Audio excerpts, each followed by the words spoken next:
Hey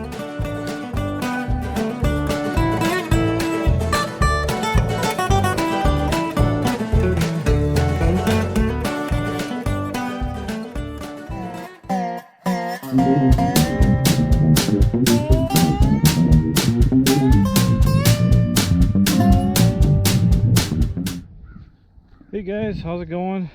Today's April 18th, I believe, and I'm not sure if you guys are going to be upset about this or not, but I had to take advantage of a quick 90 minutes basically, and at the time my wife was taking a nap, so I didn't grab my camera simply because I didn't want to go back in the house and wake everybody up. You know, the wife and the baby were both napping. But you can see behind me the M is here. Well, you remember what was here? Okay, we got a roller. I didn't do any filming obviously, but what happened was, or what I did was, I changed out the left rear wheel, which there's the old wheel and tire there, and on the right side I had to pull off the fender and bracket assembly in order to get it to roll without tearing up the fender too much. So I still have to get the right side wheel and tire off, but I moved the John Deere up towards the garage so I don't have to keep wheelbarrowing tools back here. And also I'm going to have to heat up the axle nut on that side, so instead of dragging my tanks back here, I'll just be able to do it up there now. But I'll get the whole removal process and reinstallation of the new wheel in the next portion of this video.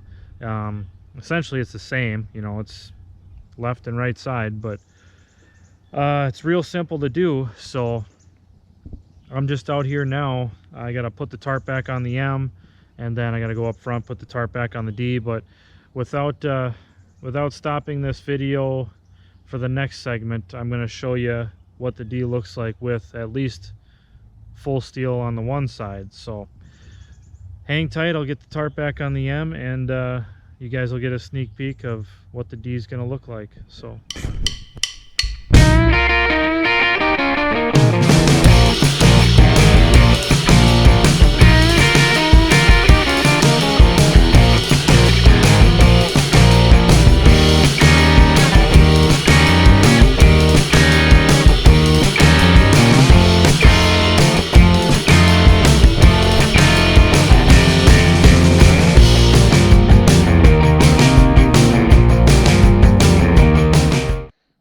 hey guys, welcome back. It's a few days later, and I'm sorry I look a little tired. I just woke up. I got home from work about 7:15 this morning. It's now 11, and I got my 3 hours of sleep for the morning here. So I'm going to get set up, and we're going to get the other wheel, hopefully get the other wheel put on the other side of that D, and that's probably going to do it for this video. I don't think I'm going to be able to get any teardown progress made in this video, simply because I have to get some stuff done today in the yard. We got to get all the leaves up. I got to change the oil in the mower, and you know, do stuff like that, just piddly yard work stuff. But let me get set up. We'll try to get this other wheel on, and then we'll go from there. So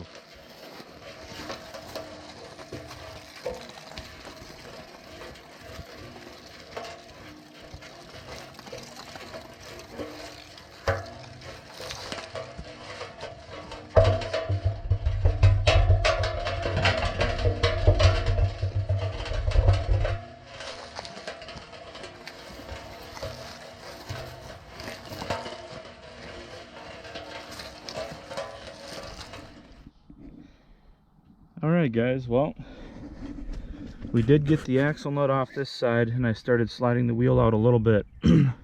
But essentially, here, I'll go to the other side.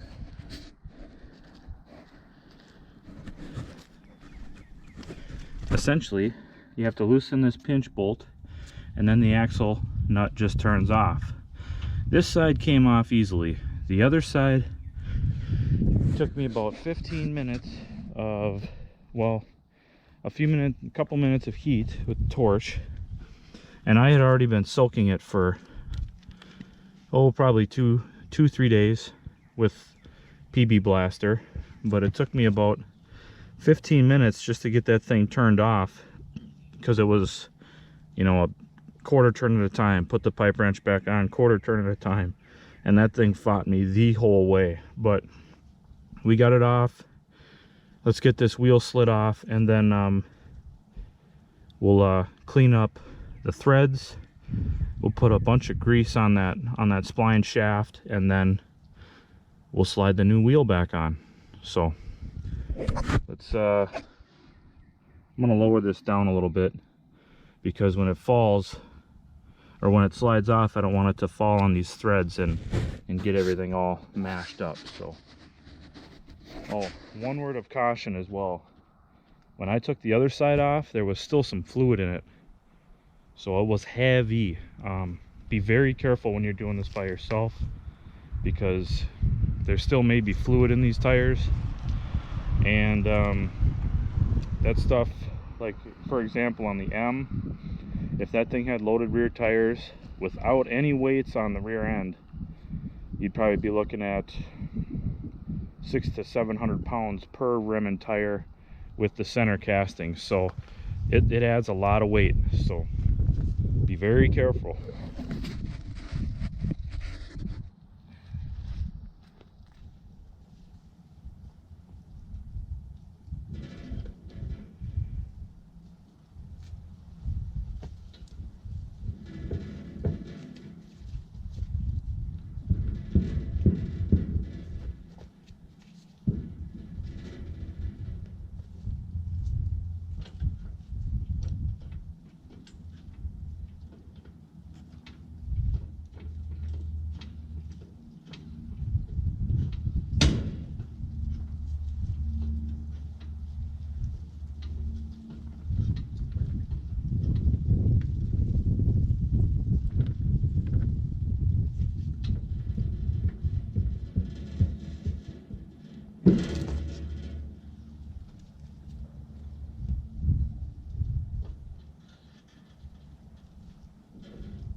There's still fluid in that one too. Whew. But look at what is on the inside of this axle here. A whole bunch of twine, and it looks like maybe some rags or a shirt. So I'm not sure if they tried to make their own seal, because it had a leaky axle seal on it.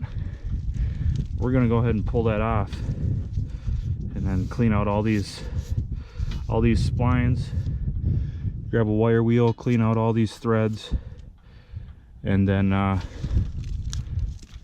we'll slide the new wheel back on. So let's get this stuff cleaned up and we'll go from there. Okay guys, well, we cleaned up this axle a little bit.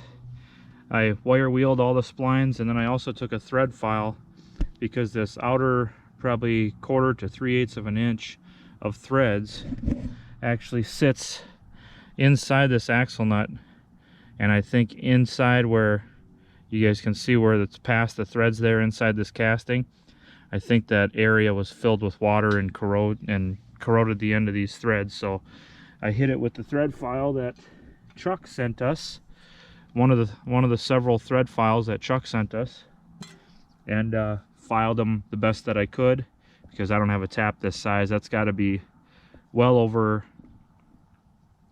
2 inches as far as the thread size goes.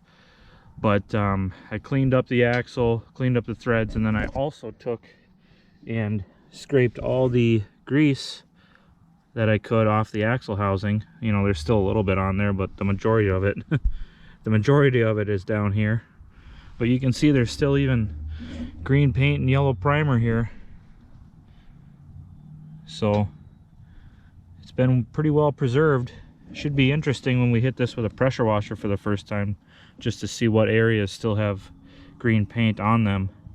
And then last, I took and removed these lower axle housing bolts, because there was so much gunk and dirt caked around them that I couldn't, I mean, I chiseled it all off that I could, but then I wanted to make sure it was clean, so I took them off. And actually, what's really neat about this is these axle housing studs are actually not studs, they're through bolts. So I thought that was pretty cool, and I actually like that design a little bit better.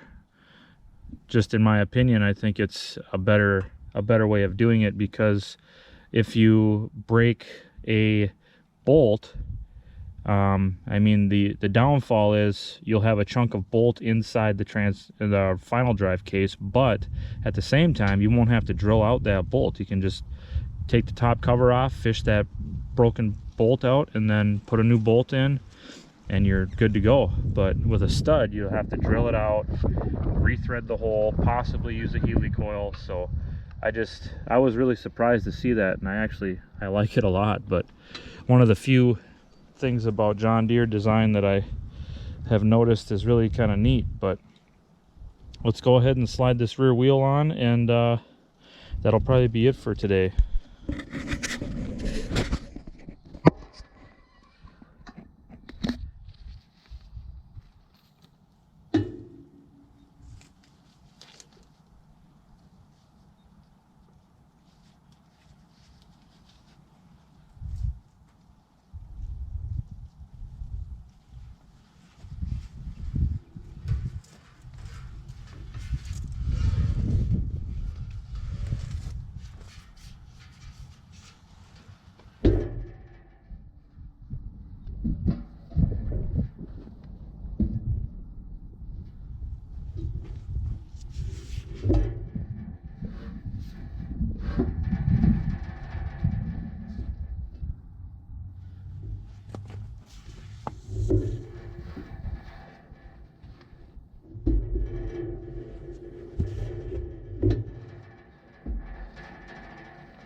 Rotate it a little bit more.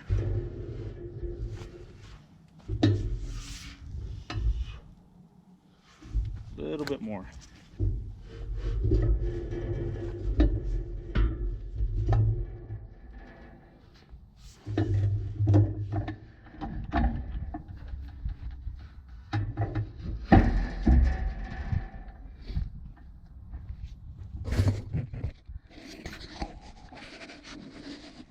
Simple as that.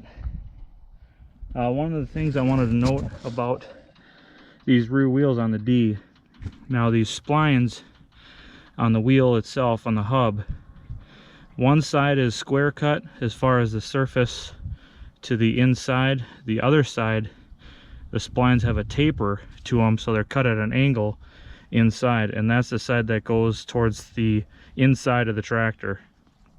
So that's one thing to keep in mind when you're putting these things on. Let me catch my breath though, this thing's pretty heavy. And then I'm just gonna thread there's a kind of like a lock washer. It's a flat washer, but it's got notches in it. I don't know if you can see that. It's got notches for 3 different splines. So you just slide that on, and then you turn on your axle nut, which I've already greased up the threads in the nut itself, as well as the threads on the axle itself. So I'll just get my pipe wrench, tighten that up, and we'll end the video here. Alright guys, we got her back on all 4 steel wheels, and it's looking good. One of the things I did notice, I can't remember if I touched on this the first part of the video, but this right front, you can see here, is too far on the spindle. So I'm thinking it's very possible that either it's missing the race, which could very well be and is probably likely, judging by how it looks on the other side, or we got something else going on. But my guess is the race is missing. And before we jump to conclusions, this wheel has been repaired. There's a big weld in this portion here. If you guys can see it, it goes all the way around. But I don't know if the race dropped out of it somewhere out back when I was, you know, unloading it on the trailer or what, but we'll have to take it off some other time and figure that out. But that's gonna do it for wrenching on the D today. Real quick, I did get an email from Bill over at A-Blast on the H, and he said that he has been working, but he's been incredibly busy, so he hasn't been able to get to any of the sandblasting on the H, but he's hoping to within the next week or so, hopefully. So we'll see what happens with that. But until we hear, you know, anything on the H, we're gonna have to just keep going with the D. So that's all I've got. Yeah, I mean, next thing we'll probably roll it into the driveway here where my car is, and then we'll start tearing the top half of it apart and get the block and pistons out of it. So that's next on the list. But until the next video, you guys stay healthy, stay safe, and thanks for watching. Thanks for wrenching with me, and yeah, just take care. We'll talk to you guys later.